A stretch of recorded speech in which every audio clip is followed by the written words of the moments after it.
Okay, before I begin, I must say that this is just a general run-through of how an INTJ might behave in a romantic situation. Now, this is by no means scientific. It's just the ramblings of an INTJ who has had the pleasure and the pain of interacting with other INTJs personally and professionally. So, how can you tell if an INTJ is interested in you? Well, what I've done is I've organised information into sort of under 3 stages. So not every INTJ goes through these stages, nor do they have to follow this particular order. I've sort of divided things into 3 stages because to me it appears as if it sort of fits into 3 distinct, stages.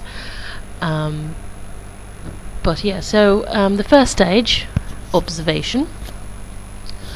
When an INTJ first discovers that he or she is interested in you, his or her first reaction would be to draw back. Now, this will manifest itself in different ways. So, he or she may treat you as if you're invisible, and possibly ignore you, perhaps even to the point of rudeness.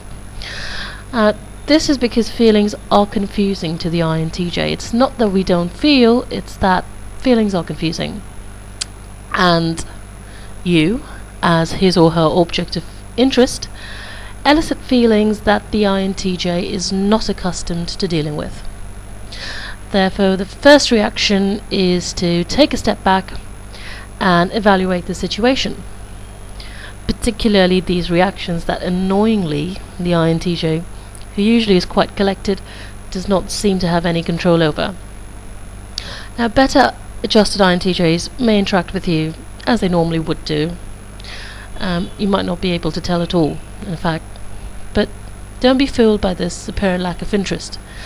The INTJ is usually absorbing whatever information he or she can about you. It's what we do. If something strikes our fancy, we become experts in it. And usually any interaction during the stage will be awkward and stilted, and you might come away with the impression that the INTJ doesn't really like you. So indicators at this stage are a little hard to read.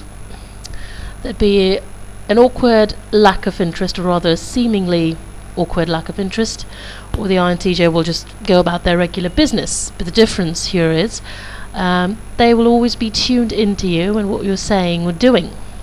After all, we're masters of stealth, and you can never really tell when we're listening and when we're not.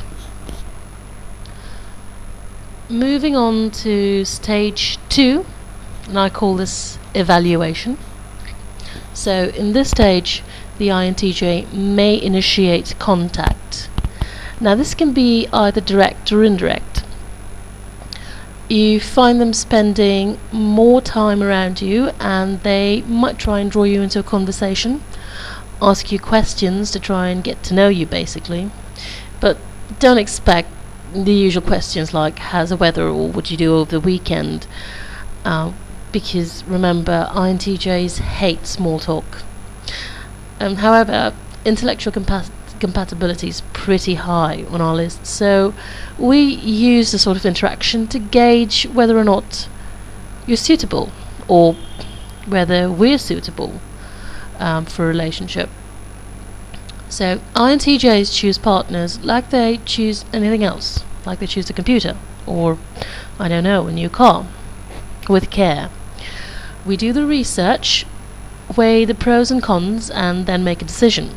And if the decision is negative, it's fairly easy for us to move on. And that's not because we're, I don't know, heartless or cold, or it's not because we haven't any feelings. It's simply because we've assessed a potential partner or relationship, and we've concluded that it's a waste of time.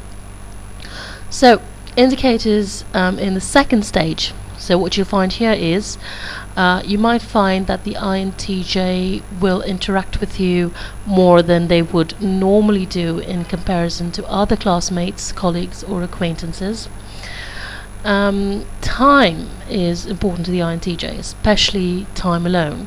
So if an INTJ is spending time with you rather than I don't know, writing a random program or reading a book or doing whatever the INTJ generally does, it's a surefire way of telling you that he or she is interested, romantic or otherwise.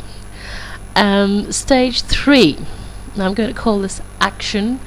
Remember, INTJs are introverts; they're not E's, so don't expect roses and declarations of love.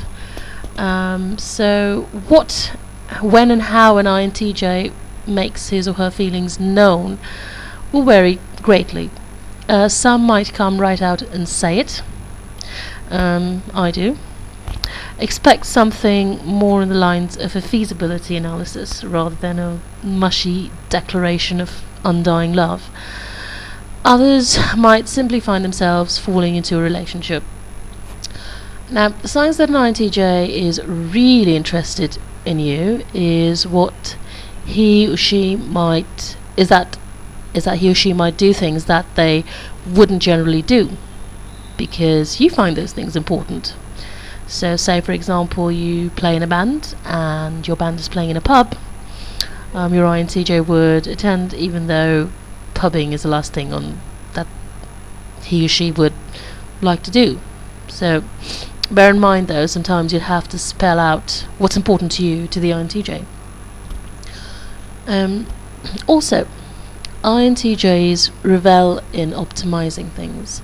So an INTJ will show his or her affection by doing practical things for you, like upgrading your computer or mapping out the best route to work. Efficiency is something we value highly, and by making things more efficient for you, or better for you, or more organised for you, is sometimes how we show we care. So, what do you think? Is your INTJ interested in you?